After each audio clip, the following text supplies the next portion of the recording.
Bismillahirrahmanirrahim. Assalamualaikum warahmatullahi wabarakatuh. Waalaikumsalam. Selamat pagi dan salam sehat buat kita semua. Hari ini kita sampai ke episode Bincang Seru Bangga Kencana, di mana narasumbernya ada dua orang-orang hebat kita, wabil khusus dari OPDKB Kabupaten Lombok Timur. Kami langsung perkenalkan yang pertama Pak Kepala Dinas OPDKB Kabupaten Lombok Timur, Pak Haji Ahmad Eskop MM. Nanti beliau akan banyak bercerita, kemudian banyak menggambarkan tentang progres program Bangga Kencana dan percepatan penurunan stunting kita, khusus di Kabupaten Lombok Timur. Kemudian narasumber kedua, beliau adalah Kepala Bidang Pengendalian Penduduk OPDKB Kabupaten Lombok Timur, yaitu Pak Lalu Anwar, MPH, yang nanti akan sedikit menguliti tentang bagaimana progres pemanfaatan Grand Design pemohonan kependudukan kita ke depan. Kita langsung saja narasumber yang pertama, Pak Kadis. Salam sehat, Pak Kadis. Salam sehat. Waalaikumsalam warahmatullahi wabarakatuh. Ini kita berbicara Lombok Timur kaitan dengan capaian Bangga Kencana dan percepatan penurunan stunting kita. Khusus kita akan membahas stunting, yaitu Lombok Timur dari berdasarkan hasil SKI turun 8% dari tahun 2022 ke 2023, yaitu dari angka 35,6 menjadi 27,6. Nah, ini kita ingin mengulas, Pak Kadis, kira-kira strategi seperti apa yang diterapkan sehingga turun 8% itu sesuatu yang prestisius, Pak Kadis. Silakan. Baik, terima kasih. Jadi kalau kita melihat dari tahun ke tahun selalu ada penurunan. Ya. Tapi tahun ini sangat signifikan, hampir sama dengan penurunan provinsi. Ya. Provinsi 8 sekian persen, tertinggi di seluruh kabupaten di Indonesia. Gitu juga, walaupun Kabupaten Lombok Timur ini turunnya signifikan dibanding dengan kabupaten-kabupaten lain itu masih jauh. Ya. Tetapi ini beberapa hal yang menjadi perhatian kami, terutama di tahun 2024 ini dalam rangka menuju 14%. Strategi yang kita laksanakan bersama pemerintah daerah tentunya memiliki komitmen konvergensi seluruh OPD, bukan yang terkait saja, lebih yang terkait, malah yang di luar itu sangat dioptimalkan melalui konvergensi. Kemudian menggandeng beberapa bapak asuh dari donatur maupun dari pihak swasta. Tentunya kita pandang program 14% di tahun 2024 ini maka harus membutuhkan kolaboratif, artinya keroyokan. Nah, karena kita berangkat dari pengalaman penanganan COVID dulu. Jadi penanganan COVID dulu harus keroyokan. Nah, maka di program percepatan penurunan stunting ini mulai dari TPPS kabupaten, kecamatan sampai dengan desa itu kita melaksanakan beberapa program-program dan strategi-strategi yang barangkali ini menjadi sebuah program andalan. Contoh misalnya di Dinas Dukcapil ada bakso istilahnya, buat Amendok secara online. Kemudian di DP3KB ada inovasi kris keluarga resiko stunting. Nah, itulah beberapa hal yang barangkali menjadi program dan strategi kita, terutama yang berkaitan dengan pencegahan. Ya. Kita melibatkan di tingkat bawah, misalnya ada 3063 TPK, tim pendamping keluarga. Kemudian ada PKB PLKB kita, sehingga kami di situ memiliki sumber daya yang begitu banyak di bawah, kan kita akan maksimalkan. PKB PLKB tidak lagi berorientasinya hanya sebagai penyuluh keluarga berencana, tetapi itu bagaimana menjadi tugas beban BKKBN itu kita akan memanfaatkan PKB PLKB itu. Bagaimana memberikan pemahaman tentang stunting, bagaimana memberikan pemahaman tentang perkawinan anak di bawah umur. Itu semua rangkaian dari program-program kegiatan yang dalam rangka percepatan penurunan stunting. Baik, terima kasih Pak Kadis. Jadi strategi kita di tahun 2022 ke 2023 ternyata sukses di Lombok Timur. Nah, apakah menurut Pak Kadis untuk menuju 14% di tahun 2024 ini, apakah kita boleh optimis Lombok Timur mampu atau bisa? Kalau misalnya bisa atau mampu, kira-kira strategi inovasinya seperti apa lagi, Pak Kadis? Baik, jadi kita optimis dari hasil intervensi serentak kemarin. Nah, kita itulah barangkali intervensi serentak yang sudah kita kick off kemarin tanggal 30 Mei kemarin.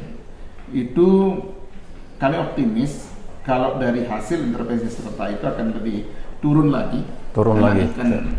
PPGBM nanti kalau kita lihat dari intervensi serentak yang kita lakukan kemarin itu bisa kita lakukan seluruhnya dengan komprehensi.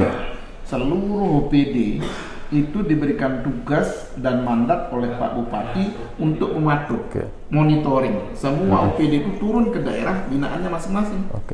Untuk apa? Untuk memantau nanti sasaran yang tidak datang, maka itu akan dikerahkan. Di sweeping gitu. Yang tidak datang nanti akan sweeping. Itu model-model itu kita kerahkan sehingga kami optimis.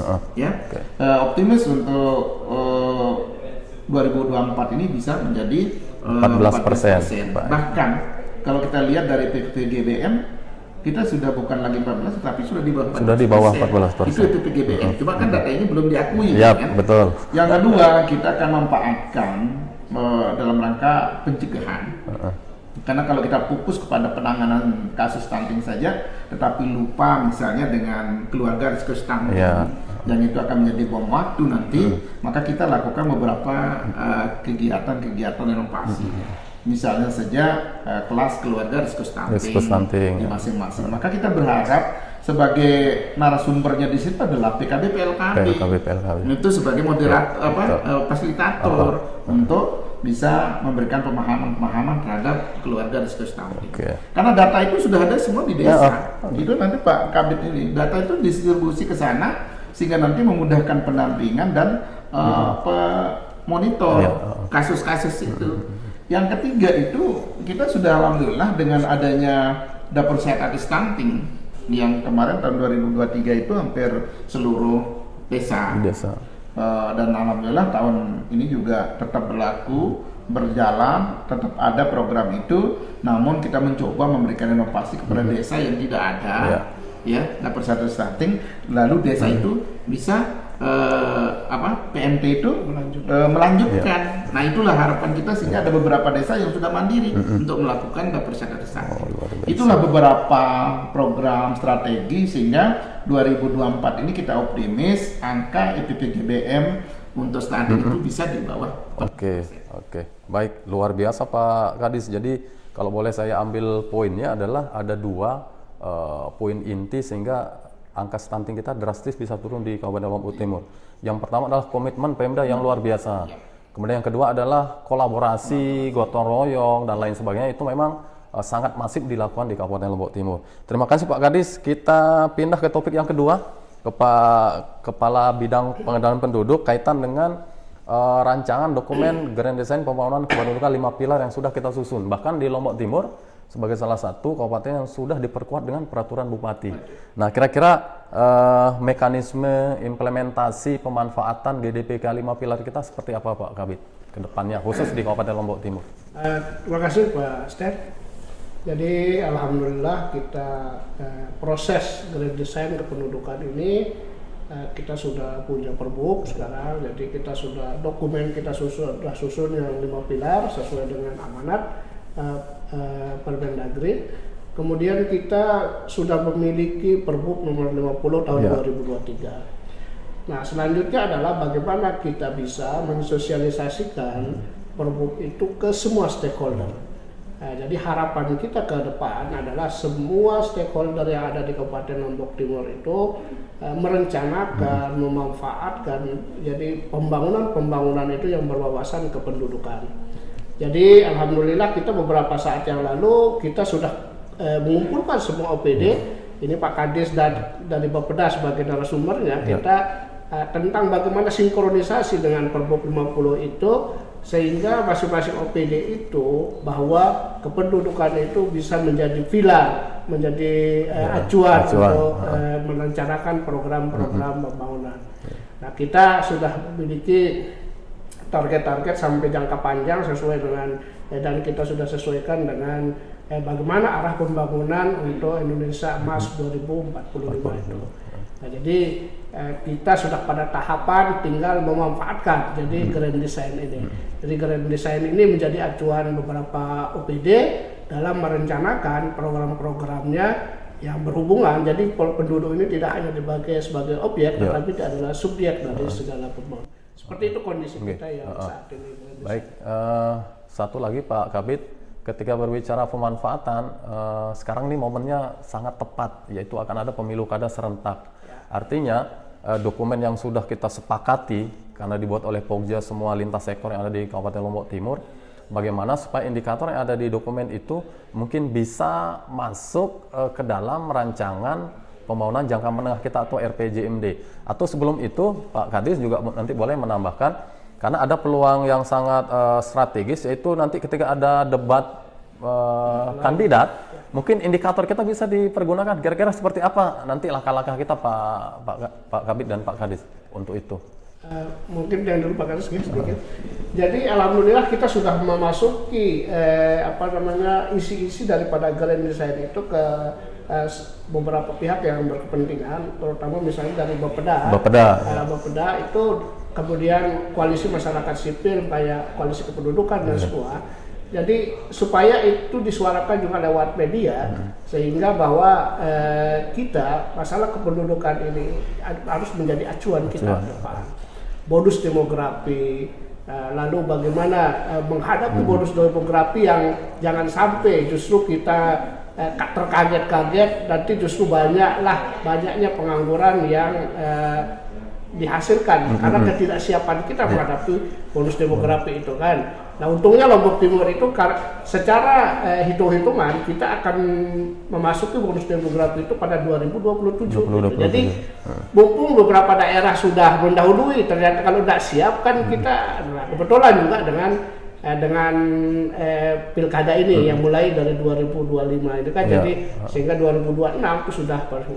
Kemudian yang terakhir kami fokus bahwa kita ingin bahwa manusia-manusia yang ada di Kabupaten Lombok Timur ini khususnya adalah manusia-manusia berkualitas. Jadi bagaimana ke depan pemanfaatan kampung keluarga berkualitas itu sebagai gambaran kita di tataran paling bawah, program-program itu bisa dikonvergensikan yaitu di kampung keluarga berkualitas. Seperti itu yang kita. Baik, ada tambahan dari Pak Kadis sekaligus closing Pak Kadis?